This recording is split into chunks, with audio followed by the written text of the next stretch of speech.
Hello, and welcome to the rebroadcast of the fourth session of the course on the journeys and letters of St. Paul. I am Paul Wagaman, and I led the course this week for session 5, and my son Don will be leading the course, and I will be doing cleanup on session 6. In any event, I forgot to record the first portion of a Wednesday night's class, and so I'm paying penance by doing a delayed facsimile of the first portion of the class. So bear with me. What we talked about last night was the completion of Paul's journeys in Greece, in what we now call Greece. And then it was the city-states in Macedonia, Athens, and Corinth. So what I'm going to do in this portion is what I did last night, which was a very quick run up to Paul's visit to Athens, which is covered adequately, I believe, in the video that will follow this. Now you understand that we do not record the video in these recordings. They are available to class members on the website, and I will put a URL for that website in the video right now. So what you're seeing is the place where you can access using my password to the Abington Press video website and watch the journeys, any of the episodes of the journeys of Paul. I encourage you to do that if you miss the evening, and even if you'd like to spend some time prepping for the next week or reviewing what you saw in class. So anyway, there we go. I'm going to start sharing screen now, and we will have a chance to see the journeys of St. Paul projected again. No, it's the first part of last evening's journeys course. What we are trying to cover tonight is essentially the final stage of the second journey and what happened. And Adam Hamilton talks a lot about the impact of the experiences that Paul had on this second journey and what he wrote, particularly to the church of Corinth, about their life and about the Christian life is so important to the Christian kerygma. So we want to spend some time on a little bit of time at the beginning on that before Adam Hamilton picks up the story in Athens. We also would like to go back over the concepts that were discussed at what we now call the Jerusalem Council. It is unclear from the scripture writings and what we know of the history of the time when that Jerusalem Council took place. We talked about it last week as taking place between Paul's first and second journeys. However, there's a lot of evidence that it might have taken place after this second journey, which we're talking about today. And there's a lot of evidence and a lot of academic credence given to the fact that it might have taken place as Paul was on his way home from this second journey. So we'll go over that again. Now, we took Paul through the discussion last week through Philippi and getting ready to leave to go to Thessalonica, the principal city in what was called Macedonia at the time. So we'll pick up the story as Paul leaves Philippi, and he traveled through a small city called Amphipolis, on the Via Ignatia, which led him then to Thessaloniki. So his first stop after leaving Philippi was about 8 or 10 miles south of Philippi. It was probably a day's journey. The Lion of Amphipolis is still present and greets visitors to the city. This is what you see from Amphipolis. It was on the top of a hill overlooking the coastal area between, and then that was right at almost at sea level between the hills and the Aegean Sea. It was a fairly old Greek settlement, but a lot of Roman influences were visible in Amphipolis. There's nothing said much about what Paul said or did or how long he stayed in Amphipolis, but it was probably a very short visit on his way to Thessalonica. So we're going to spend a little bit of time talking about the importance of Thessalonica. It was a large city, a relatively large city. It is the former capital of the area known as Macedonia. And Macedonia was influential in the development of a coherent Greek state in the era before Christ. You will recall the name of it. Philip of Macedonia and his son Alexander really made the Greek nation state work and projected its influence over the Middle East in the about 100 or 200 years before the beginning of the Common Area. So Thessalonica was a powerful influence on the Greek world. When we visited Thessalonica on our tour, we arrived on a very overcast, dull morning after an overnight sail from Athens. Paul traveled from Thessalonica to Athens in several days. We did it overnight on a ship. The modern city is built literally on top of one portion of the Greek Roman city, which existed in Paul's time. This was the gate to the city of Thessaloniki.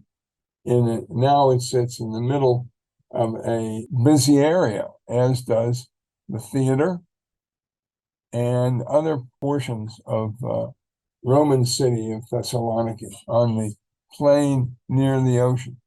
However, on the top of a hill above Thessalonica is the site of an old fort which dates from the time of Philip, Alexander the Great's father.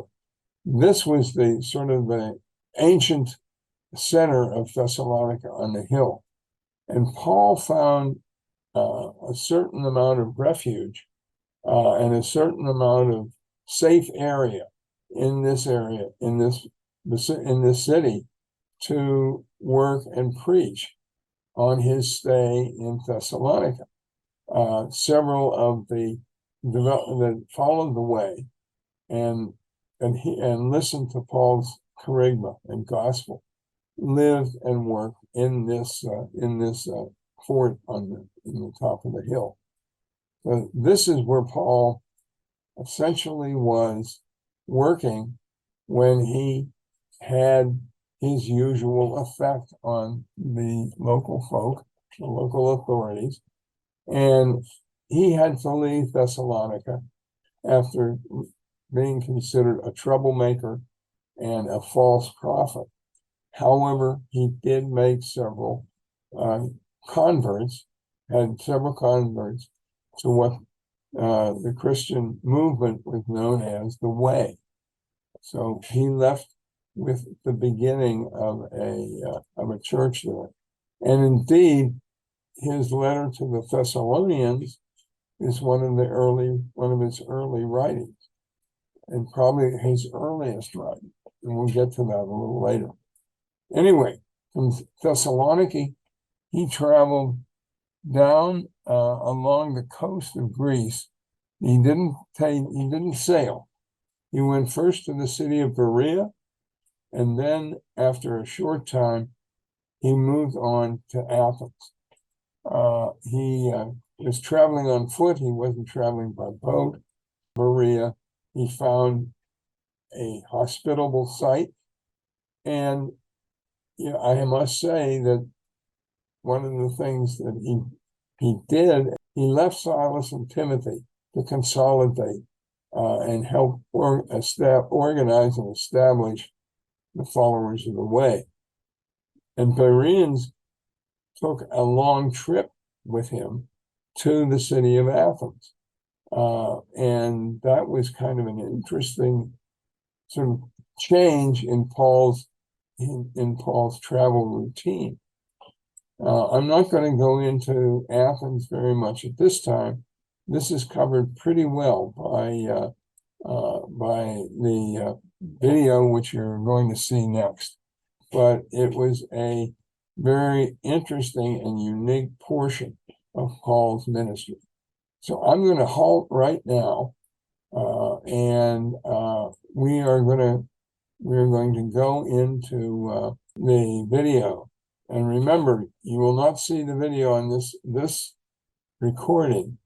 The rest of the recording will continue from here, with picking up after the discussion period, which follows the Hamilton video. I encourage you to look up the Hamilton video recording for session 4. Thank you very much. Continue on with this into the discussion period, which followed the meeting in small discussion groups. That will continue right now. All right. Oh, And we had to cut out at least one microphone and one set of speakers. So we've done that. So I think at least we can hear you, or we can talk to you. I don't know whether you can hear me. we can't. I can. All Yes. right. Yes, we can hear you.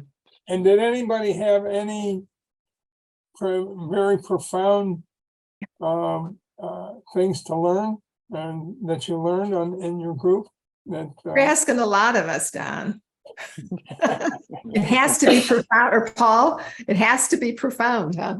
Right. I don't know, that's asking a lot for the evening. Well, anything about the situation in Corinth that struck you about how Paul dealt with it? I suspect Corinth was typical of a seaport town where there are a lot of sailors, especially have to leave when their ships are hauled across the isthmus. That's very true. Different than what he faced in Athens, isn't it? We kind of reminisced on the footsteps of Paul cruise, because Paula had been there and we had been Mhm. Okay, yeah. Most of us, I think, listening to what our experience had been, and how you could see what they're really talking about in the passages. yeah, I'll take a little more on the reminiscence. Did anybody get to Corinth? Anybody do what? Did any of you go to Corinth when you visited there? Corinth? Corinth, up on the hill. Oh, to the top? No, we No. didn't. You did? No. We did No, not. we did not. Okay. We just looked at it. We did see the place where Paul was put on trial. Yeah, the Bema. Yes. Bema. There was a kind of a platform where the judge stood and the people being tried were down below on the street. Kind of a flat rock. Yeah. Let me tell you, as this is winding up, I'm not going to be able to share the rest of the slides with you, the stuff tonight. But when you get them, when we mail them out to you, you'll see another Paul at the Bema. That's all I'm going to say. Mhm. You'll see another Paul at the Bema. Another Paul. Okay. Just passing on from Mhm. that real challenge that he had in Corinth, and looking on where he went from there at the end of this journey is kind of interesting. And I think we're going to have to whip through that. But he, of course, gathered together Silas and Timothy and some of his other critical followers, including a couple named Priscilla and Aquila, who were very instrumental in supporting his work in Corinth. And that is an interesting story that I've never figured out much about. But they were apparently tent makers. Okay, what did Paul do for his to keep ends together? Yeah, He was a tent maker. he was a tent maker. And I wonder, there's nothing in the Bible that says anything, but I wonder if he had made they had made an impression on each other in Tarsus when Paul was back and trying to get to understand his charisma and get ready to take it on the road. That Priscilla and Aquila might have been Paul, with Paul's him. not a Spanish name, so it's just Aquila. Aquila, okay. And I don't know how they got to Corinth with him about that time. No, they were in Rome. They were Jews that were expelled from Rome. Really? Expelled. They came to Because Corinth. they went back to Rome, I thought, at the end of their. It's in the book of Acts, I believe. Yeah. Okay. Well, that spoils my hypothesis. Well, At least in this part of the Paul story. converted them or not. What's that? Did Paul convert them to Christianity? Or did somebody They were else? Jews from Yeah. Rome. And for whatever reason, they went to Corinth when they were expelled from Rome. But there Yeah. were other people spreading Yeah. the gospel. My presumption with that fact is, and I missed that in the scriptures, but my presumption is probably they were one of his earliest converts in Corinth. But they left Corinth with him and went to Ephesus. And that was part of the story. They were part of the party that went to Ephesus after when they left Corinth. And they stayed in Ephesus. And I'm sure they were part of Paul's welcoming party when he came back to Ephesus on his third journey and stayed over a year there. So that would make part of the first team, I think. Paul's first team. How do you know they left Corinth? How do you know that? I think that is said that somewhere in Acts that he was in the group that left Corinth when Paul did, and they sailed to Ephesus. They stayed there. Paul was there only briefly, and basically his message in Ephesus was, "I will be back." Luke is the one that said he went there. Luke is the one that said that they went with him. They went with him. Okay, in Acts. Okay. Yes. So anyway, Paul goes to Ephesus, and then he sails on with Silas and Timothy, leaves Priscilla and Aquila in Ephesus, presumably setting up a tent making business, as well as doing a little Christian preparation of the way for Paul. Paul goes back, not directly to Antioch, but he goes to Jerusalem. And here's where the possibility is, was that when that Jerusalem council took place, that Acts says, talks about before the second journey, not after. Although a lot of the discussions and could fit in either time frame. It could have fit before Paul's third journey, when he went back to the churches in central Turkey and Galatia for the third time. He was going back with a different message.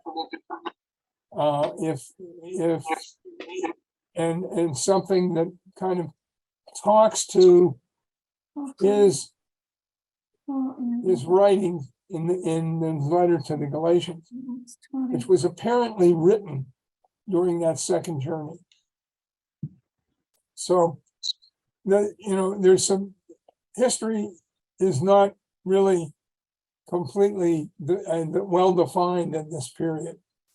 But in any event, he was in Jerusalem, and one of the things he most certainly did in Jerusalem was to deliver goodwill offerings from the churches in Asia and Europe to the church leaders in Rome.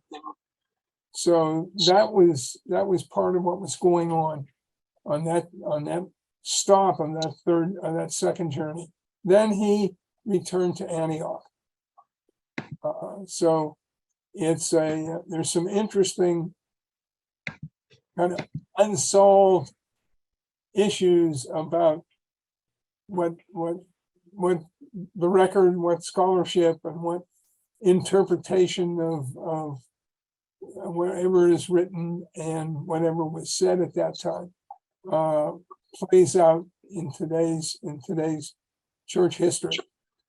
So anyway, any questions or comments at this time, at this point?